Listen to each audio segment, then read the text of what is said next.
What's up mga kamote? So mag-usap-usap lang tayo ngayon regarding kasi sa mga nangyayari lately. Yung mga nababalitaan natin na sobrang init sa Pilipinas ngayon. Halos parang nabaliktad na nga yung mundo eh. Sa Dubai, kung saan yun nandun yung kapatid ko, bumabaha na, bumabagyo. Pero dito naman ngayon sa Pilipinas sobra init. Parang yung init ng disyerto nalipat na dito sa Metro Manila o dito sa Pilipinas.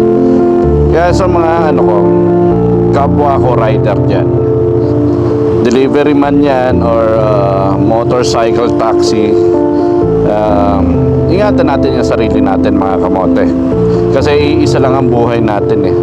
Diba may mga nakikita nga tayong nababalitaan. Sabihin na natin na kaya nyo pa, bata pa kayo. Pero meron na balita dito, 8 years old na bata namatay dahil na heat stroke, natake sa puso.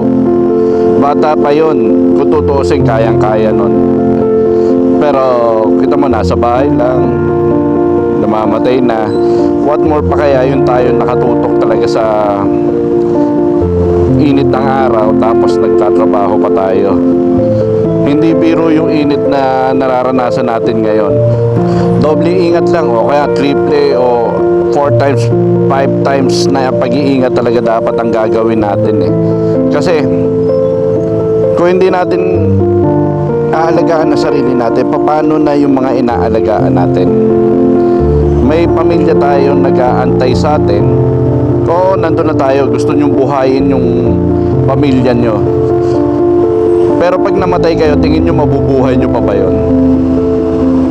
Isa lang ang buhay natin mga kamote. Alagaan natin. Nung last month, meron tayong kapwa ka-move it na bumabiyahe. Yan, si tatay yan. Na talaga inatake na rin siya na hindi na kinaya. Tapos lately naman, ito naman isang club driver na nagpapahinga lang, inatake na rin. So ayan mga kamote, yung sinasabi natin na ingatan natin ang sarili natin. Kung kaya naman natin, sabihin na nga natin, bata pa kayo, kaya nyo naman dala na rin kayo ng tubig.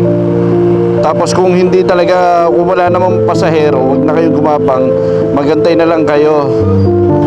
Kasi sa panahon ngayon kailangan natin ng ikabubuhay natin. Hindi natin kailangan na ikamamatay natin. So mahirap nararamdaman ko rin yung mga kamote. Ramdam ko kayo na kailangan yung kumita para sa pamilya nyo. Pero hindi sapat yung kikitain nyo na yan para iwanan sa pamilya nyo. Much better pa rin talaga na pagka sobrang init talaga at alam nyo sa sarili nyo na hindi nyo kaya, umuwi na lang muna kayo, sumilong na lang muna kayo, magpahinga kayo para lang makaiwas. Pwede naman kayo lumabas pagka medyo makulimlim na Iwasan lang natin yung oras ng 11 to 4 o'clock. Yan. Or 3 o'clock, mga ganon. Dahil yun sobra talaga ang init Kasi pagka kamote, halos sa una, kakayanin nyo yan. Pero kung araw-araw nyo ginagawa yan, sa loob ng isang buwan, possible na bumagsak din ang katawan nyo. Hindi ako nagmamarunong mga kamote. Hindi ko kayo pinangungunahan, nasa inyo lang yan. Pero mas maganda talaga magpahinga na lang muna kung hindi talaga kakayanin.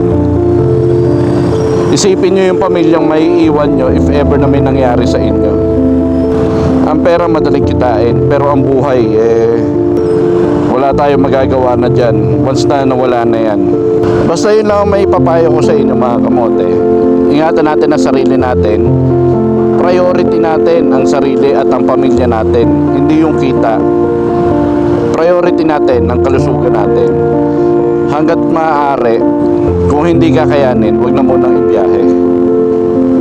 Alright mga kamote, hanggang dito na lang muna. Basta lagi nyo lang tatandaan, ride safe, keep safe, at huwag kamote sa daan. Okay? Ingat. Bye! Peace out!